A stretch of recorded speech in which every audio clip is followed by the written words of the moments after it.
Life with my Madhusudana চ্যানেলে নতুন পর্বে আপনাদের সকলকেই স্বাগত জানাচ্ছি। বন্ধুরা, কেমন আছেন? আশা করি সবাই সুস্থ আছেন, ভালো আছেন। দেবাদিদেব মহাদেবের অশেষ কৃপা পেতে অবশ্যই কমেন্ট বক্সে লিখুন ওম নমঃ শিবায়। এই পর্বে বিষয় হলো শ্রাবণ মাসের প্রতি সোমবার শিব পূজার ব্রত কথা। শ্রাবণ মাসের প্রত্যেকটি সোমবার গুরুত্বপূর্ণ এবং প্রত্যেকটি সোমবার বাবাকে পূজা করলে বাবার কৃপায় মনের সব ইচ্ছা পূরণ করা সম্ভব। শ্রাবণ মাসের প্রত্যেকটি সোমবার শিব বাবাকে পূজা করার পর অবশ্যই ভক্তি ভরে শ্রবণ করুন শ্রাবণ মাসের প্রতি সোমবার শিব পূজার ব্রত কথা শুনলে ব্রত করার সম্পূর্ণ ফল লাভ করা যায়।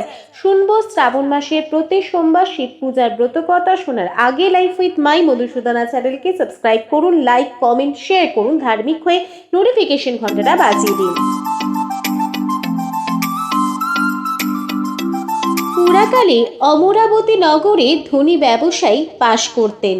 দূর দূরান্তে তার ব্যবসার প্রচার হয়েছিল, নাম যশ তার চারিদিকে ছড়িয়ে পড়েছিল। প্রচুর মান সম্মান ধন সম্পত্তি থাকা সত্ত্বেও সেই ব্যবসায়ী ছিল একজন দুঃখী মানুষ। তিনি ছিলেন নিঃসন্তান। দিনরাত তিনি একটি বিষয় নিয়ে চিন্তা করতেন, তার এত ধন সম্পত্তি তার মৃত্যুর পর কে দেখবে। তাই সন্তান লাভের আশায় সেই ব্যবসায়ী কতবার ব্রত পূজা পাঠ করতে থাকলো।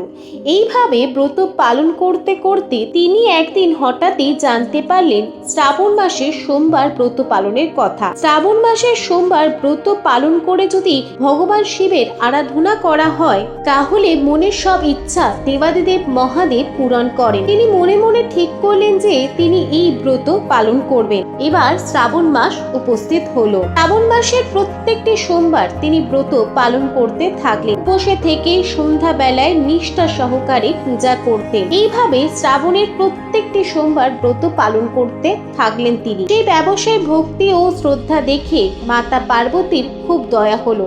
তখন মাতা পার্বতী ভগবান শিবকে বললেন, এই ব্যবসায়ী আপনার ভক্ত, শ্রাবণ মাসের প্রত্যেকটি সোমবার নিয়ম মেনে ভক্তি সহকারে আপনার পূজা অর্চনা করেছে। এই ব্যবসায়ের মনের সব ইচ্ছা আপনাকে পূরণ করতে হবে। দেবী পার্বতীর এই কথা শুনে ভোলানাথ মৃদু হেসে বললেন, সংসারের সব ব্যক্তি নিজের কর্মফল ভোগ করছে। যে যেমন কর্ম করেছে সে তেমন ফল পেয়েছে, এটাই তো বিধির বিধান। ভগবান শিবের এই কথা শুনে মাতা পার্বতী বললেন, আপনাকে এই ভক্তের ইচ্ছা অবশ্যই পূরণ করতে হবে, কারণ এই ভক্তটি অন্য 5 জন ভক্তের থেকে আলাদা। এই ব্যবসায়ী শ্রাবণ মাসের প্রত্যেকটি সোমবার আপনার জন্য উপসে থেকে নিষ্ঠা ভরে আপনাকে পূজা করে এসেছে। এই ভক্তের সন্তান লাভের ইচ্ছা আপনাকে পূরণ করতেই হবে। মাতা পার্বতীর অনুরোধ ও আগ্রহে শিব ঠাকুর না বলতে পারলেন না। তখন শিব ঠাকুর বললেন, ঠিক আছে, আমি এই ব্যবসায়ীকে সন্তান লাভ করার বর দিলাম, কিন্তু হে পার্বতী, এই সন্তানের আয়ু খুবই কম, 16 বর্ষের বেশি এই সন্তান জীবিত থাকবে না। শ্রাবণ মাসের শেষ সোমবার ব্যবসায়ী প্রতিদিনের মতো পূজা শেষে রাতে শুতে গেলেন। তখন শিব তার স্বপ্নে দর্শন দিয়ে বললেন, তোমার মনের ইচ্ছা সব পূরণ হবে, তুমি একটি পুত্র সন্তান লাভ করবে, কিন্তু সেই পুত্রের আয়ু খুবই কম হবে, 16 বর্ষের বেশি সেই পুত্র জীবিত থাকবে না। এই কথা শুনে ব্যবসায়ী খুশি হলেন, কিন্তু আনন্দিত হতে পারলেন না, বরং চিন্তিত হয়ে পড়লেন পুত্রের অল্প আয়ুর জন্য। এরপর যথাসময় ব্যবসায়ী স্ত্রী একটি সন্তান প্রসব করলেন। ব্যবসায়ী ঘরে আনন্দ এলো, কিন্তু ব্যবসায়ী পুত্রের অল্প আয়ু নিয়ে চিন্তিতই থাকলেন। এরপর পুত্রের নাম রাখা হলো অমর। ছোটবেলা থেকেই অমর খুবই ধার্মিক প্রকৃতির ছিল। ধর্মের কাজ নিয়ে অমর সব সময় ব্যস্ত থাকত। তার পিতা প্রত্যেক শ্রাবণ মাসের সোমবারগুলিতে নিয়ম নিষ্ঠাভাবে শিব পূজা করত। অমরের পিতা শ্রাবণ মাসের সোমবার ব্রত পালন করার সাথে সাথে 16 সোমবার ব্রত পালন করতে থাকলেন। ব্যবসায়ী পুত্র অমরের যখন 12 বৎসর আয়ু হলো, তখন ব্যবসায়ী সিদ্ধান্ত নিলেন যে অমরকে দীক্ষা লাভ করতে হবে। তার জন্য তিনি অমরকে বারাণসীতে পাঠালেন তার বাবার সাথে। যাওয়ার সময় ব্যবসায়ী অমরকে ডেকে বললেন, পথে যেখানে শিব মন্দির দেখবে সেখানেই দাঁড়িয়ে শিব পূজা করবে এবং ব্রাহ্মণ ও গরিব দুস্থ ব্যক্তিদের ভোজন করাবে, তারপর দান করবে। এই বলে এরপর তারা বারাণসীর উদ্দেশ্যে রওনা দিল। এরপর বারাণসী যাবার পথে তারা একটি নগরের মধ্যে প্রবেশ করলো। সেই নগরে সেই দিন রাজার মেয়ের বিবাহ হচ্ছিল। যে ছেলের সঙ্গে রাজার মেয়ের বিয়ে হবে সেই ছেলেটির একটি চোখ অন্ধ ছিল। এই বিষয়টি গোপন রাখা হয়েছিল। ইতিমধ্যে অন্ধ ছেলেটির বাবা ব্যবসায়ীর ছেলেকে দেখে মনে মনে ভাবলেন যে এই ছেলেটির সাথে রাজার মেয়েটির বিবাহ দেব। বিয়ে সমাপ্ত হলে এই ছেলেটিকে তাড়িয়ে দিয়ে রাজার মেয়েকে রাজ্যে নিয়ে যাব। এরপর সেই অন্ধ ছেলেটির বাবা ব্যবসায়ী ছেলেকে ধরল। তারপর অমর ভয় পেয়ে আর কিছু বলল না।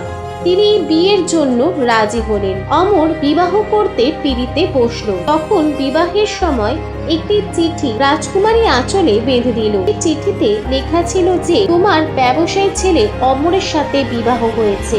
বিয়ের পর তুমি যে রাজপুত্রের সাথে যাবে তার একটি চোখ অন্ধ। আমি বারাণসীতে শিক্ষা গ্রহণ করতে যাচ্ছি। কিন্তু আসল সত্যটা ততক্ষণে রাজকুমারী জেনে গিয়েছিল। সেই রাজকুমারের সাথে আর গেলেন না। সে নিজের স্বামী অমরের জন্য প্রতীক্ষা করতে লাগলো। অমর তার মামার সাথে বারাণসীতে এইভাবে আর বর্ষ অতিক্রান্ত করলো।